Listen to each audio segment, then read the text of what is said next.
Hi, everyone. Today I want to talk a little bit about a movie I just saw, Wake Up Dead Man, starring Daniel Craig as Benoit Blanc. Some of you may be familiar with this semi franchise.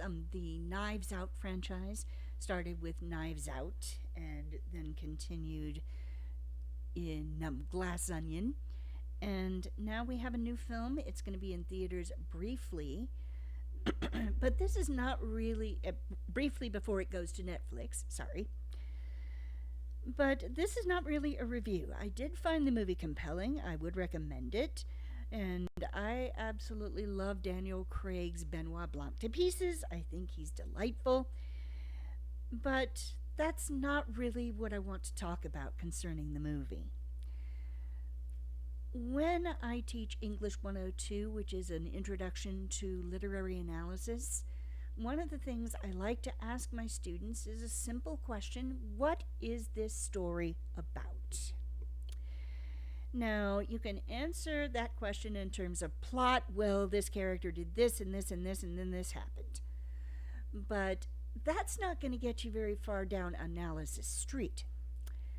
But when you start answering it in terms of theme and idea, then you're getting somewhere.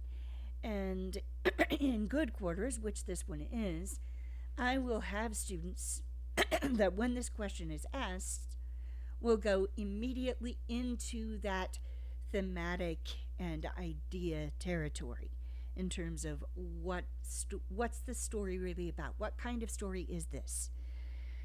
Now, when I think about Wake Up Dead Man, which my husband and I just saw yesterday, what is it about? At first, I thought it was a story about misogyny.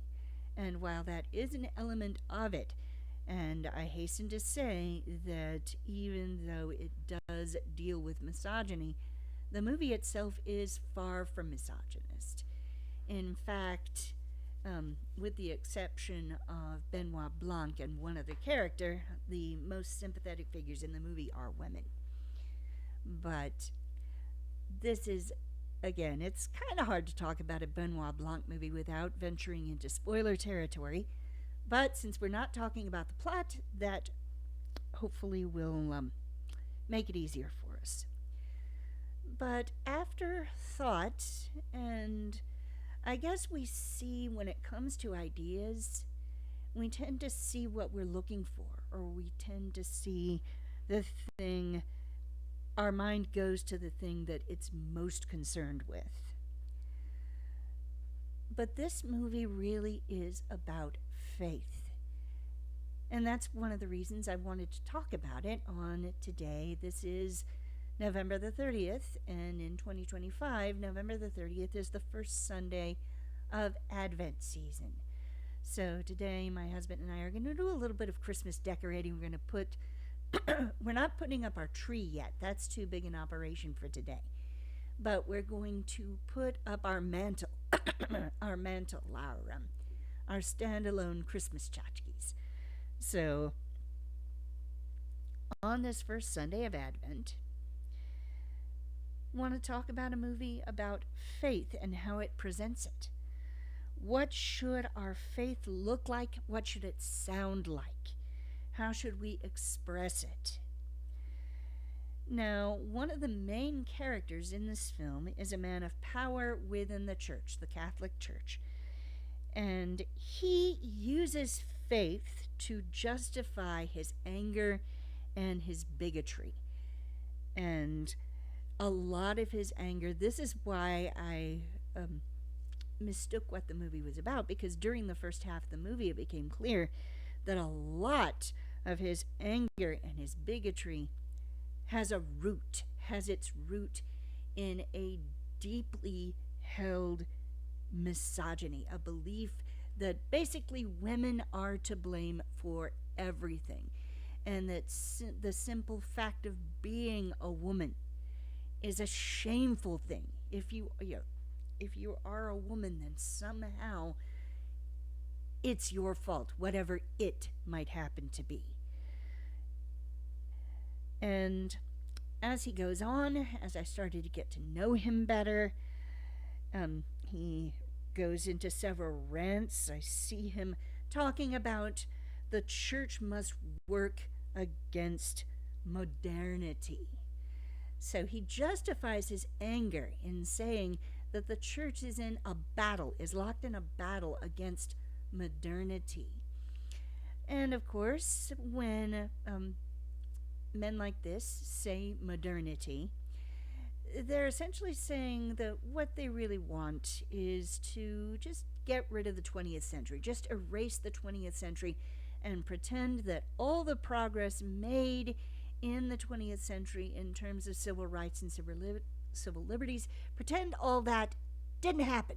Just erase it and let's go back to a time before any of this progress was made, because this progress represents modernity and therefore it is evil. And another aspect of his character is his habit of attacking visitors to his church.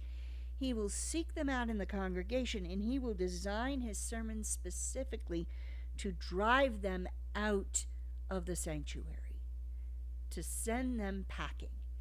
There is one particularly horrifying example of this early in the film. We actually see him do this, and it is disturbing to watch. The certain parts of the movie are not fun, and one of the reasons they're not fun is because we see this in real life. We see it particularly now.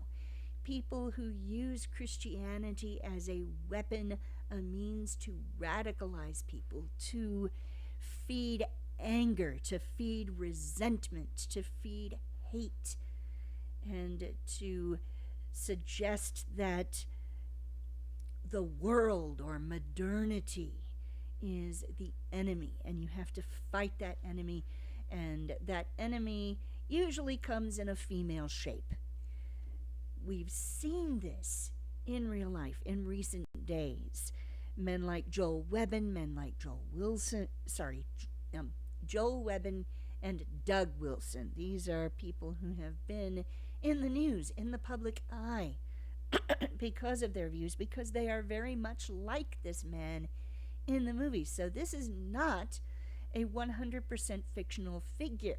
In fact, part of the power of fiction is its ability to come so near the truth that we recognize truths in this. I remember reading a statement on a conservative website that a good sermon should drive the heathen screaming into the night. A good sermon should make this was the actual wording, I think. Been a while. A good sermon should make the heathen run screaming into the night. I was reminded of this when I saw this man in the film preaching that sermon specifically to drive this newcomer, this woman and her child, out of the sanctuary, absolutely mercilessly. But I remember thinking, as I thought then when I saw this statement, that that is totally the wrong way to go about it. A good sermon doesn't make the heathen run away.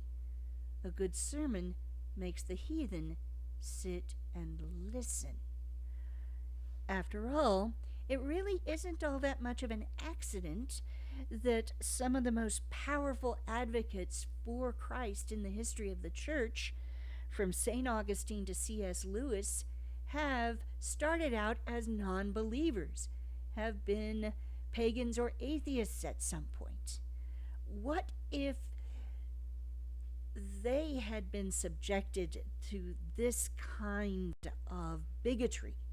What if this had been the face of Christianity that they had been shown before they had a chance to experience God's love? How many people do we drive away?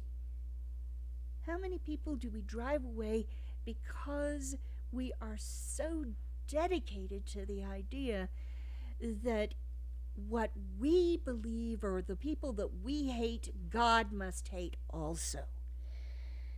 Faith doesn't have to look like this. And that's one of the things that the movie does well. It presents us with an alternative. This is not the end of the story. That man is not that man that I've been describing, is not the beginning and the end of the church or Christianity. This isn't what our faith has to look like. There are other ways. We can remember, first of all, that God didn't send his son to condemn the world. God didn't send his son because he hated the world or wanted to see it damned. The verse says, God so loved the world.